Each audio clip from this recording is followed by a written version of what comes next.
चला मुलांनो, आज पाहूयात शाळा चांदोबा गुरुजींची किंवा जंगलातल्या प्राण्यांची भरली होती सभा अशी बालगीतं तुम्हालाही पाठ असतील।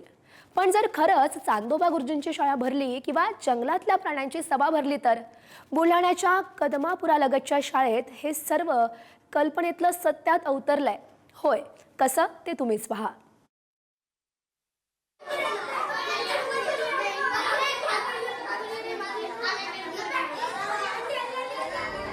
ही दृश्य पाहून तुम्हाला आश्चर्य वाटत असेल। बुलढाण्याच्या कदमापुरातील जिल्हा परिषदेची ही शाळा आहे। या शाळेप्रमाणे आपल्या अवतीभोवती जर असे प्राणी पक्षी अवतरले तर त्यातही पाळीव प्राण्यांसह रानटी प्राणी, सरपटणारे प्राणी, पृथ्वीवरील विविध प्रदेश, इतकंच काय सूर्य चंद्रासह ग्रह जर तुमच्या अगदी समोर आले तर तुम्हाला नक्कीच पुस्तक न वाचताही बरीच माहिती अगदी सहजपणे कळेल। शाळेत जाण्याविषयी ओढ निर्माण होईल। विद्यार्थ्यांच्या गुणवत्ता वाढीसाठी शिक्षक राजेश कोंगदेंनी निपुण महाराष्ट्र कार्यक्रमांतर्गत हा उपक्रम राबवलाय। काही गोष्टी ज्या आपण प्रत्यक्ष विद्यार्थ्यांना दाखवू शकत नाही त्या मी त्या ठिकाणी दाखवू शकलो। उदाहरणार्थ ग्रहतारे असतील, चंद्र, सूर्य, पृथ्वी असेल, तो हुबेहूब आपण त्या ठिकाणी विद्यार्थ्यांना त्याचा अनुभव देऊ शकतो। तसेच समुद्रातील काही प्राणी असतील, त्या प्राण्यांचा सुद्धा आपण त्या ठिकाणी विद्यार्थ्यांना प्रत्यक्ष अनुभव देऊ शकतो।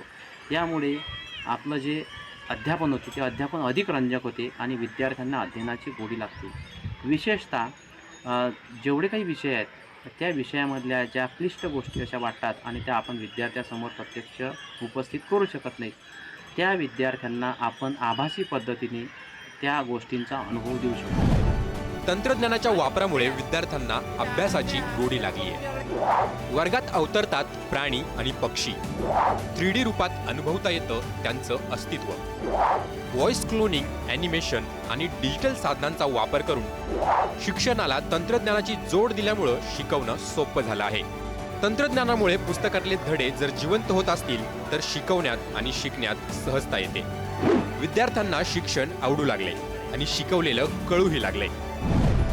मी खूप आनंदी आहे। मला प्रत्येक विषयातील गोष्ट अतिशय मनोरंजकपणे शिकायला मिळत आहे। आमचे सर आम्ही जे म्हटले ती वस्तू वर्गात हजर करतात। मला मासोळ्याचे पाण्यात तरंगणे खूप आवडते।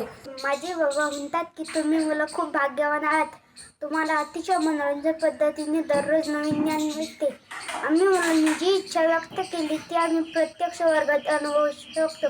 काल मी सरांना म्हटले, सर मला गृहतारे बघायचे आहेत, आणि काय आश्चर्य, दुसऱ्या दिवशी सरांनी मला गृहतारे दाखवले। आता शिकणे खूप आनंदी वाटू लागले। सर्वच शिक्षकांनी हा उपक्रम राबवून विद्यार्थ्यांच्या गुणवत्ता वाढीसाठी प्रयत्न करायला हवेत। या पद्धतीचा अवलंब करण्याचं आवाहन शिक्षणाधिकारी विकास पाटील यांनी केलंय।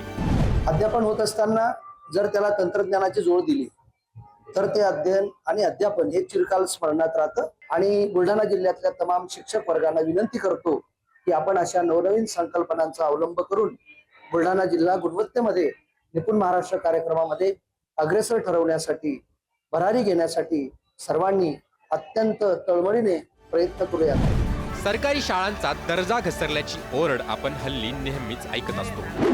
मात्र आजही राजेश कोगदेंसारखे शिक्षक नाविन्यपूर्ण उपक्रम राबवत सरकारी शाळांचा दर्जा आणि गुणवत्ता वाढवण्यासाठी प्रयत्न करताना दिसतायत। सर्वच शिक्षकांनी हा धडा गिरवायला हवा। बुलढाण्याहून संदीप वानखेडेसह रशीद इनामदार, पुढारी न्यूज।